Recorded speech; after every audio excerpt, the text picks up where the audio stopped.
Tuhan Yesus si parman au biru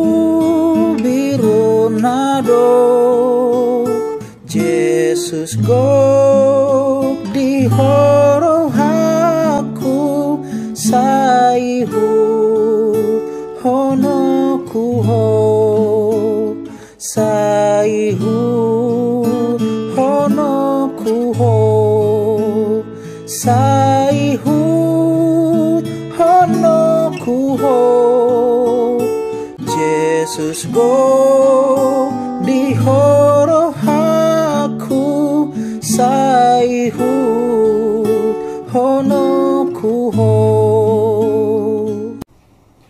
Selamat pagi kekasih Yesus Kristus, Majelis Jemaat dan tim multimedia GKP Rawamangun mengucapkan Shalom Elohim untuk kita semuanya. Stay at home untuk menjaga jarak. Dengan demikian kita turut membantu kemanusiaan dalam rangka memutuskan mata rantai dari COVID-19 ini. Banggalah untuk belajar, bekerja, belanja dari rumah, sekalipun keinginan kita terbatasi, tapi semuanya itu untuk kemanusiaan dan melaluinya kita memuliakan nama Tuhan.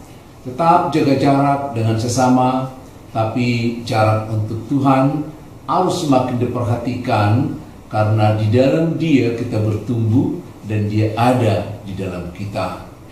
Sapaan rohani kita pada pagi hari ini kami ambil dari Matius 18 ayat yang ke-14 sebagaimana bacaan harian kita menurut Almanak. Di sana dikatakan, demikianlah juga Bapa yang di surga tidak menghendaki supaya seorang pun dari anak-anak ini hilang. Maka dengan demikian kami mengambil satu tema, kehendak Bapa di surga supaya jangan ada yang terhilang.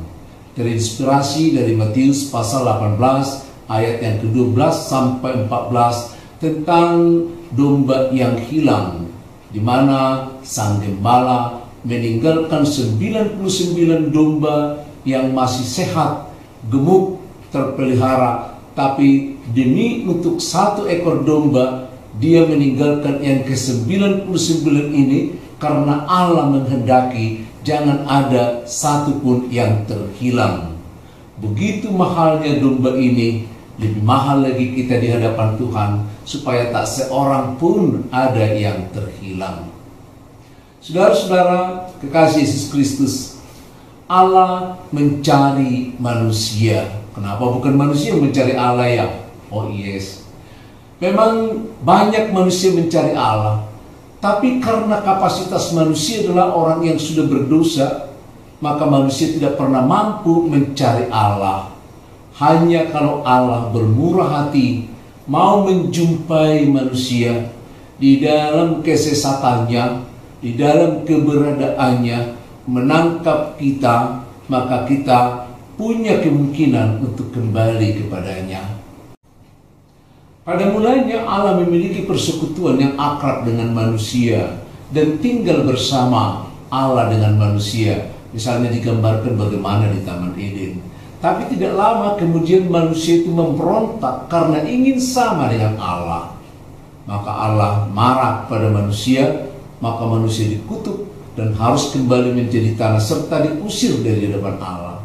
Manusia mengembara, manusia tersesat, tak satu pun yang bisa datang ke hadapan Tuhan karena Allah yang mengusirnya, Allah yang menghukumnya adalah Allah yang ilahi yang tidak mungkin dicapai oleh manusia yang sudah kehilangan kemuliaan Allah itu. Namun Allah yang adalah kasih itu, kasihnya tetap jauh lebih besar dari rasa penghukuman yang diberikan kepada manusia. Sekalipun karena pemberontakan dan sekalipun telah dihukum, namun Tuhan tetap mencari manusia itu. Dari zaman dahulu dia berbicara kepada bangsa Israel melalui nenek moyang, melalui para nabi-nabi yang diangkatnya. Tapi pada zaman akhir ini dia sendiri datang melalui anaknya yang menjadi manusia, anaknya yang olehnya Dia menerima segala sesuatu dari Allah Bapa, dan yang telah menciptakan segala sesuatu oleh Dia di tengah-tengah dunia ini. Dia yang datang untuk menyelamatkan manusia itu dari tengah-tengah kehancurannya. Maka melalui perumpamaan tentang domba yang sesat, yang satu ekor, di mana sang gembala meninggalkan kawanan domba yang 99 mencari satu ekor domba, maka perumpamaan ini menyampaikan dua hal. Satu, betapa berharganya jiwa manusia di mata Tuhan. Setiap orang memiliki nilai tersendiri di hadapan Tuhan. Sekalipun sudah banyak orang yang percaya kepadanya, yang menjadi anak Tuhan, yang boleh kembali kepadanya, tapi dia terus mencari setiap jiwa yang masih tersesat. Tidak cukup karena sudah banyak, tapi setiap pribadi memiliki nilai tersendiri di hadapan Tuhan. Jadi bukan karena sudah banyak. Saudara-saudara, ketika mempersiapkan sapaan rohani ini kemarin, ada anak anjing kita di gereja, sejumlah 5 ekor. Tiba-tiba kemarin ketika teman mau pulang dari kompleks gereja ini, rupanya beberapa anak anjing ini ada yang tertidur di kolong mobil karena sudah lama mobil ini terparkir. Lalu ketika mobil itu dihidupkan mau berangkat, ternyata satu ekor dari anak anjing tersebut terlindas oleh mobil itu sehingga mati. Lalu induk anjing ini mencari anaknya ke sana kemari. Dalam hati saya melihat contoh ini, saya ingin mengatakan nama anjing itu Candy. Candy, anakmu kan 5, 1 meninggal, masih ada 4. Kamu jangan gelisah, masih ada 4. Tapi anjing ini tahu loh, dari 5 tinggal 4, yang 1 itu dicari terus. Kalau binatang memiliki naluri seperti itu, apalagi Tuhan, tak satu pun dibiarkan yang tersesat. Itu sebabnya Daud mengatakan dalam Mazmur yang ke-8 ayat yang ke-5 sampai ayat yang ke-6. Bila aku perhatikan, katanya Tuhan, apakah manusia itu sehingga engkau menghargainya? Apakah manusia itu sehingga engkau mencarinya, sehingga engkau memberikan kemuliaan kepadanya? Ya benar ya, Allah itu penuh kasih. Dia tidak rela satupun dari manusia ada yang tersesat. Dia terus mencari, dia terus mencari. Saudara, bila Anda merasa masih jauh dari Tuhan, masih belum tersentuh oleh Tuhan, sekarang berikan hatimu, ingat, Dia mencarimu, Dia menjumpaimu, di mana kau berada, apa persoalanmu, apa penderitaanmu, Dia mau hadir di sana, Dia ingin mengajakmu, Dia mau katakan, anakku, aku menjumpaimu, aku mau mengajakmu untuk kembali ke rumah Bapa. Yang kedua, kita ingin melihat bahwa kehadiran Yesus di tengah-tengah dunia ini adalah untuk melakukan kehendak Bapa.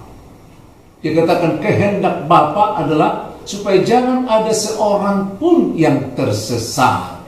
Kalau kita memperhatikan kitab yang ditulis oleh Yohanes tentang bahasa-bahasa Yesus, bagaimana dia datang ke tengah-tengah dunia adalah untuk melakukan kehendak Bapa. Bapa menghendaki demikian, maka dia lakukan demikian. Kita lihat lagi di Yohanes 5 ayat yang ke-30. Sebab aku tidak menuruti kehendakku sendiri, melainkan kehendak Bapa yang mengutus aku. Saudara-saudara, kadang-kadang kita sudah sadar kalau kita adalah anak-anak Allah, pengikut Kristus, menjadi Kristen, tapi seringkali kita bekerja hanya berdasarkan keinginan kita, berdasarkan kebutuhan kita, berdasarkan kelaparan, keselamatan, ketentraman, dan lain sebagainya. Kita jarang melakukan sesuatu karena Tuhan kehendaki. Bahkan di Yohanes pasal yang keempat ayat 34 dikatakan, makananku ialah melakukan kehendak Dia yang mengutus aku. Ketika ia digodai oleh iblis, dia mengatakan, kalau engkau betul-betul anak Allah, buatlah dulu batu ini menjadi roti. Lalu dia katakan, nyahlah kau iblis, emang manusia hanya makan dari hidup dari makanan? Tapi makananku ialah melakukan kehendak Dia yang mengutus aku. Coba kita mau katakan dari dulu kita, kehidupanku, kehadiranku adalah untuk melakukan kehendak Dia yang memilih, mengutus, dan mengasihi aku. Ayo. Lalu di Yohanes 6 ayat yang ke-36 dikatakan, sebab aku telah turun dari surga, bukan melakukan kehendakku, tetapi untuk melakukan kehendak Dia yang telah mengutus aku. Kehendak Dia mutlak. Jadi satupun tidak ada pekerjaan yang dilakukan oleh Yesus karena keinginannya. Ya, ingat ketika dia bergumul di Getsemane, dia diperhadapkan kepada pilihan kehendaknya atau kehendak Bapa. Biarlah cawan ini berlalu, tapi bukan kehendakku. Saudara-saudara, perlu kita merenungkan ini. Bagaimana kita menjadi pelaku-pelaku kehendak Bapa. Seringkali kita memuliakan Tuhan hanya di dalam ibadah. Seringkali kita memuliakan Tuhan ketika kita bernyanyi sambil menangis. Kita anggap inilah memuliakan Tuhan. Kadang-kadang kita diajak, ayo muliakan nama Tuhan, beri kemuliaan nama Tuhan dengan tepuk tangan. Bukan. Tapi Yesus mengatakan, aku mempermuliakan engkau di bumi dengan cara menyelesaikan pekerjaan yang dikehendaki Bapa. Ya. Seorang bapak, seorang ibu yang memiliki anak-anaknya akan merasa terhormat dan dihargai, dimuliakan oleh anak-anaknya kalau anak-anaknya itu melakukan apa yang dikehendaki oleh ibunya. Maka kalau kita menjadi anak-anak Tuhan yang ditetapkan di tengah-tengah bumi ini, sebagaimana gereja ditetapkan hidup, dan di mana kita sebagai para pelayan, di mana kita sebagai anak-anak Tuhan, salah satu yang diinginkan dari gereja, dari pelayan, dari warga jemaat adalah melakukan kehendak Bapa. Itu sebabnya dikatakan Matius 28 ayat 19 sampai 20 dikatakan sebagai amanat agung, tugas mulia, tugas yang harus, yang sangat berat, yang sangat besar, yakni memberitakan Injil. Artinya mencari domba. Satu lagi kita cari sampai dia datang untuk kedua kalinya, menutup semua aktivitas dan semua kegiatan kita di dalam Tuhan. Maka dia juga akan menerima kita karena kita telah memuliakannya, bukan hanya dalam worship, tapi di dalam pekerjaan kita yang memuliakan Dia, mencari domba setiap saat, setiap kesempatan yang diberikan kepada kita. Satu lagi jiwa, selamatkan untuk Tuhan. Itulah kehendak yang diberikan, ditanamkan, yang harus kita lakukan. Shalom, Tuhan menyertai kita. Jumpa masa sori mago tumpang ngapul hogogo ia bogas mihuida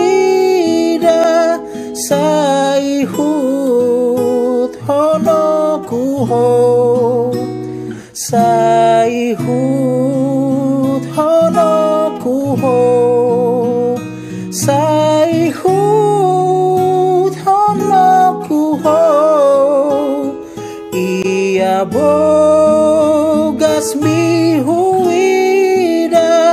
saihut honokuho.